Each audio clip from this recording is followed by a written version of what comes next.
step right up, learn a little bit about the wonderful world of words. That's right, verbal behavior.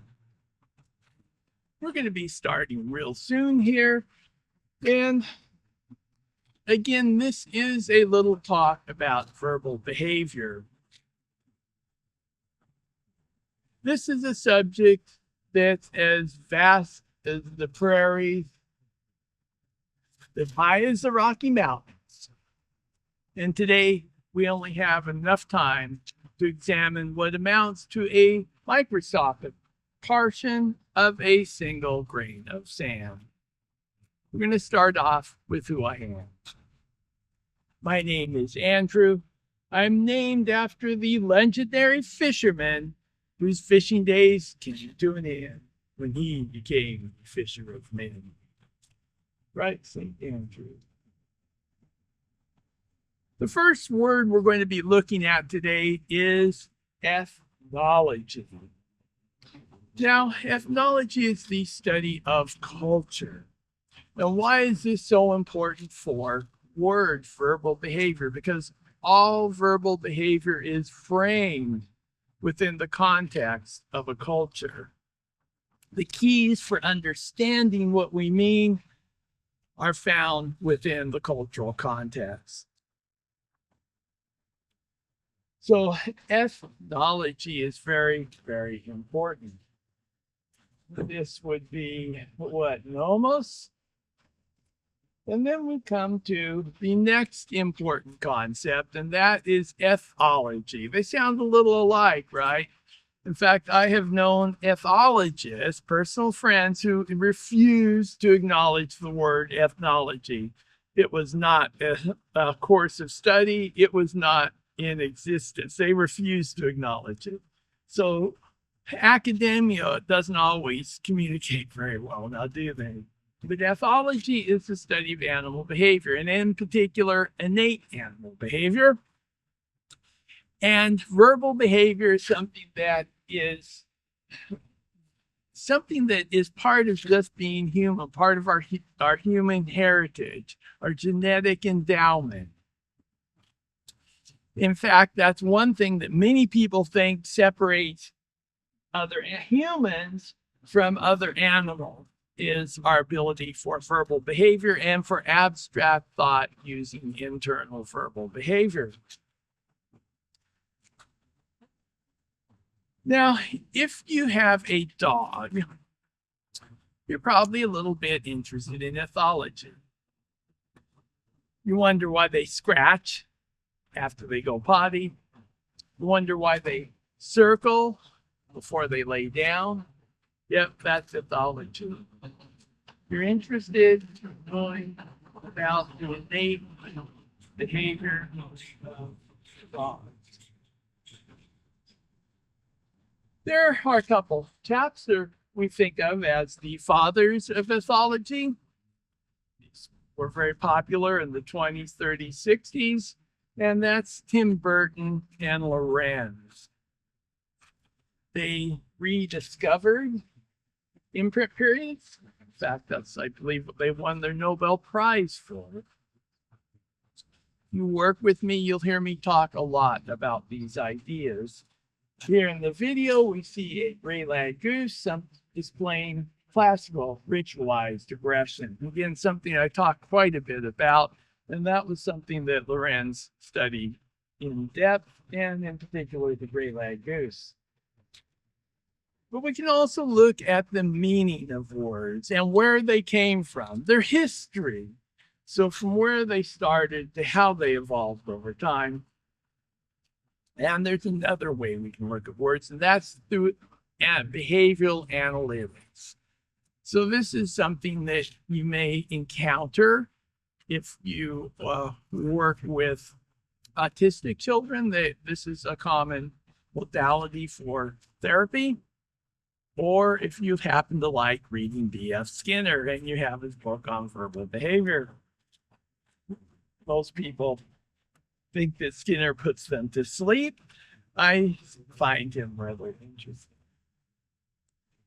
The next word we're going to look at is entomology. Now, does anybody know what entomology is?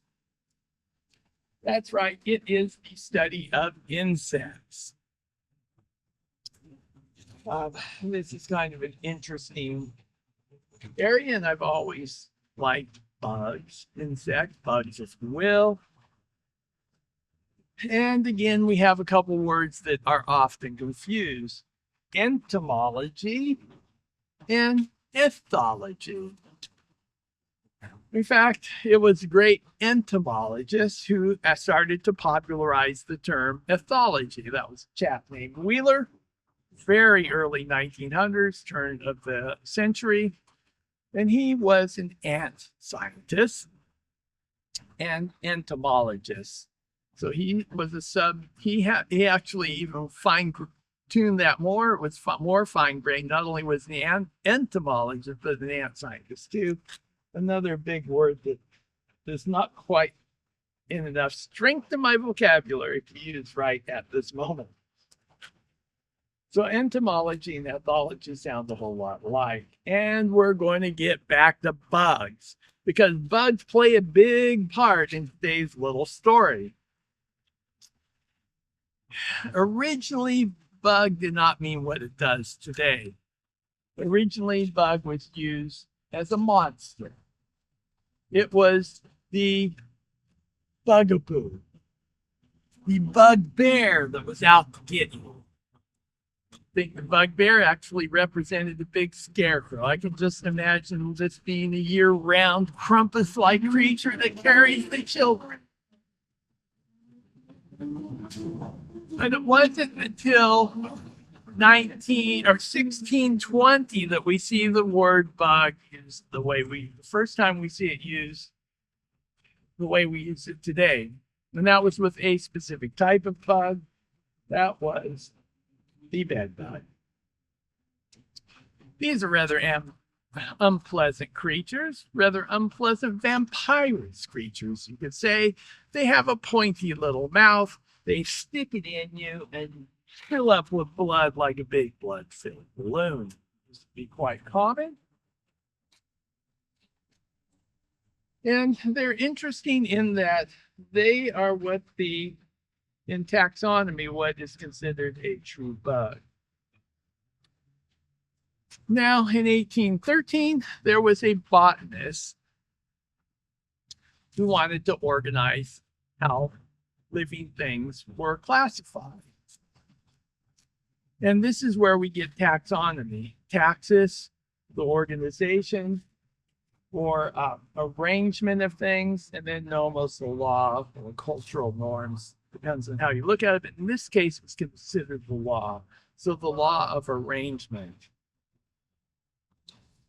And bugs fit into that taxonomy. There's a whole classification of true bugs. But there are other insects we call bugs as well. So it has been traditional that if you saw the word spelled bed bug, bed no space bug, it was a true bug. If you saw it with a space, lady, space bug, then it was probably not a true bug. However, as language evolves, I've started seeing ladybug spelled as one word online. So language continues to change. This, when you invent a new word like that, it's called a neologism. So in 1813, I think he was I think it was a Swiss botanist, developed the neologism taxonomy that we still use today. And taxonomy can be important for business too, especially if you're developing websites. There's a taxonomy to how you organize your website, how you arrange it. So here's my personal website, andrewledford.com. And you can see up at the top, we have the pages and the blog posts. That's part of the taxonomy. And then another part of the taxonomy would be the tags and the categories. That's also a part of taxonomy. Then we get to the main part of today's little story. And this is a great calamity. Humanity, 25 million people killed. Lasted for a few hundred years. I think it's all because of this little guy right here, the flea. Yes, I'm talking about the Black Plague, the greatest selection process that has ever occurred to mankind. Started in the 1300s, started to die out. And then again, there was another resurgence of the plague in the 1600s, 1600 to 1670, I believe. And that is really where our story unfolds. We talked about the 1620s, the first use of the word bug. This was a great time of great exploration, great discovery of new knowledge. And of course, we also had that darn plague hanging around. So etymology, the next word we're going to look at is etymology. What does that mean? Well, etymology sounds a lot like entomology. Huh? Etymology is the study of the origin of words, how they develop through history, their evolution, and how they continue to grow and change in a modern world. So etymology and entomology. Oh my goodness, are we talking about words or are we talking about bugs, right? And this was towards the end of the Middle Ages, towards the beginning of the modern period. The second pandemic, like I say, 1600 to 1670s. However, 1665, it started to die out. There were, approximately 350,000 people in London at the time, and about 100,000 of them died from the plague. So still pretty darn grim. Where before that, the earlier versions of the plague, the earlier times, it could be up to 60% of the people perished. And again, this was a great selection process. And those of us from Northern Europe, we still carry that genetic heritage with us. The genes that help our ancestors survive the plague, we carry with us today. And those sometimes can contribute to autoimmune diseases, and they also have other uses. As we evolve and go through new diseases, new plagues, sometimes those genes can come in mighty handy. Well, our story really unfolds in 1666. It was a Sunday, September 2nd, the fall. There was a little fire in the bakery. In fact, it was the King's Bakery. They made hardtack. I don't know if any of you have ever had hardtack, but it's not that tasty, but you can live off of it. When I was a youngster, I used to do a lot of primitive camping. So I made my own moccasins at that time. I had my blanket bedroll, had my possible bag, my flint and steel, and my hardtack. Yep. Like I say, not tasty, but you can live off of it. Well, there was this little fire in the bakery, and the city head person, some city politician, they know everything. He comes down, he looks at it, and it's not a big deal. These happen a lot. Like, his opinion was no woman could pee that out. In fact, that's what he said. And he went back to bed. However, this was no ordinary year. This was a particularly dry year. We could say like a drought, like we have here in California. So very dry. The houses at that time had grass roofs, thatched roofs, wood frames, tinder dry. You can still deal with that most likely. However, there was a strong and powerful wind blowing through London at that time. You know what happens then? A great inferno erupts. That was the Great Fire of London in 1666. Lasted for days. Destroyed warehouses, government buildings, great cathedrals, and 80% of the other buildings in London. Can you imagine that? Worse, I imagine, than the fires we recently have had here in California. It was quite a scene.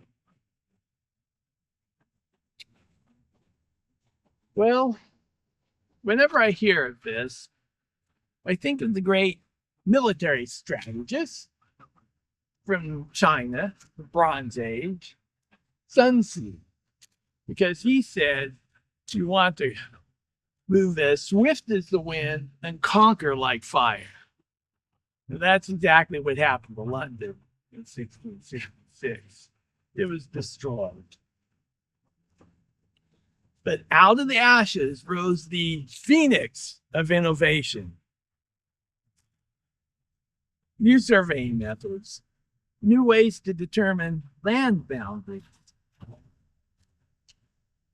And like I say, the new surveying methods, they spread throughout the world, but in particular, they came to America. And this had a big impact on how land was divided, split up, how legal title was established.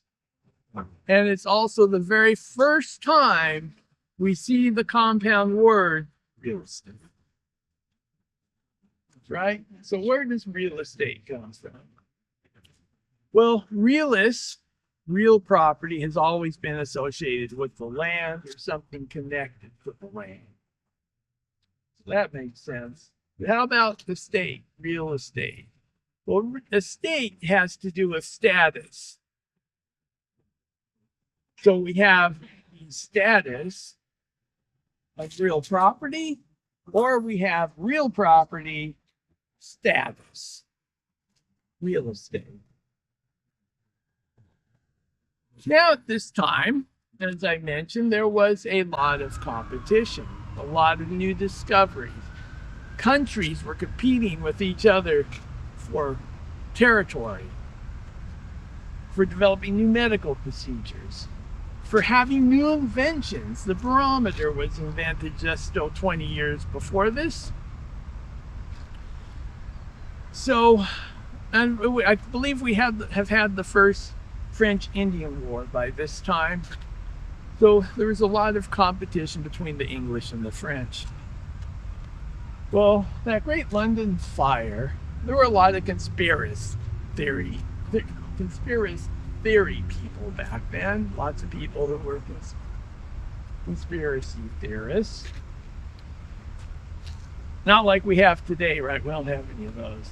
However, there were many people who thought the Dutch set that fire, because the English were having some problems with the Dutch. They had a big naval battle.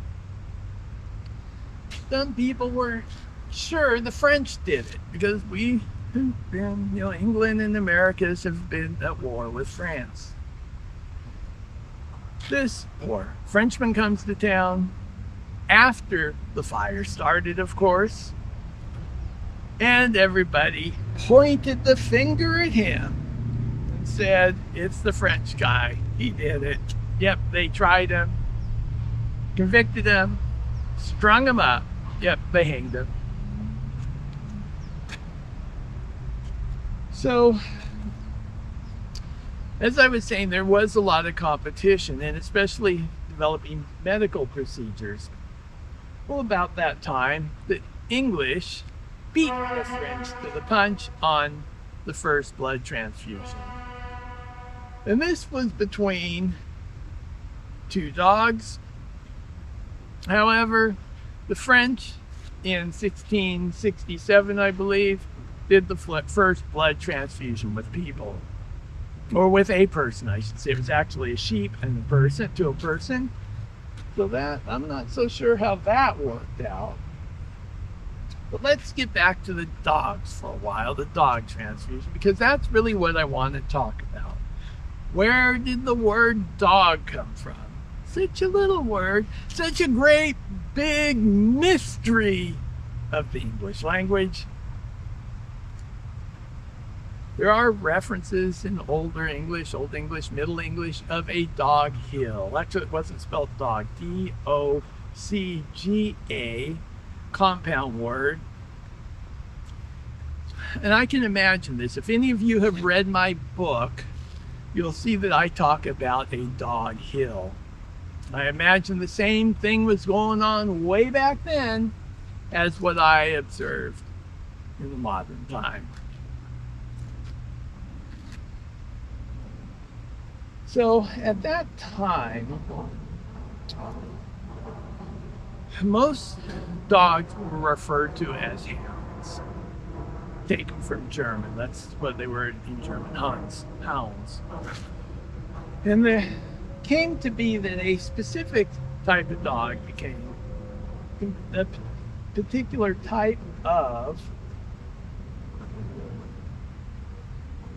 dog became known as a dog. And where did this come from? Well, a lot of people think it's a hypocorism or a baby name for something. So we could use rabbit. So you have a rabbit, well, bunny would be the hypocorism. We'll use my name as an example. My name is Andrew, but when I was a little tyke, and that is another explanation for dog. It came from little tyke in a roundabout way. But when I was a little tyke, my family called me Andy. Grew up a little bit, wasn't always this old, a little bit better looking, and I had some girlfriends. And one special girlfriend who called me Drew. So those are hypocorisms for Andrew. But as I was saying, in England at that time, most dogs, most of the general canine population was referred to as hounds. And only a specific type of dog was referred to as a dog. This was a large, dark, mastiff dog, a bull baiting, bear fighting dog, actually. There is some evidence that dog could also refer to a dark bruise-like color. So then you would have like a yellow bruise with black and blue around it. So that would be a dark colored or a dark fawn dog with black or very dark markings. But again, a hypocorism of some type. And then there came a big switcheroo that nobody knows how that happened. And all of a sudden, dog became the term for the general canine population. And hound became the word used for a specific type of dog, one that hunted by scent. So how did this happen? Well, I have some ideas. I think we can blame those teenagers. That's right. I can just see some teenager in the early 1600s, late 1500s getting a little pup, a little collie pup. It's all teeth, nipping at your heels, tearing your clothes. And their friends have little collie pups too, and hunting pups. And what do? They get around and they're talking about how bad their dogs are. They're pups, they're hounds. But instead of calling them hounds, it's like, I have a terrible little monster dog. A bull baiting, bear fighting monster dog. Pretty soon all the friends are saying the same thing. Now, all of a sudden, they grow up a little bit, and everybody's calling those canines dogs. So that is my idea for that. There's also, it could be an onomatopoeia. Say, what's an onomatopoeia? Well, that's a word that sounds like what it names. So we could use bang, gunshot, splash, jumping in the water, zoom, a car going by. And animals make these sounds too. There's the ding, ding, ding of the cowbell. Again, you know anybody from Northern Europe? I think Krampus has the cowbells on his belt. There's the moo. Both of the cow and this bison here does a little moo too. And the snort of a bull. Then dogs make all kinds of noises that can be onomatopoeia. Yipe, woof, woof, woof, woof. And of course we can't ignore the oink of a pig. But it was while I was traveling overseas that I came up with this idea, because I would often hear people referring to their dogs as woof woofs in their native language. And even I will call a dog a little woofer. So it makes a lot more sense to me that dog could have come from an onomatopoeia as opposed to little tyke. So then we get the 4. It is an ancient Indo-European language. Say you've never heard Indo-European before? That makes sense. Indo-European is extinct. It's a Stone Age language that we no longer use. However, the traces of it, its genetic endowment, imprint into the lexicon of the world, is still there. We see it in Hindi, we see it in German, and of course we see it in English. It's the connector word, be for, therefore, for.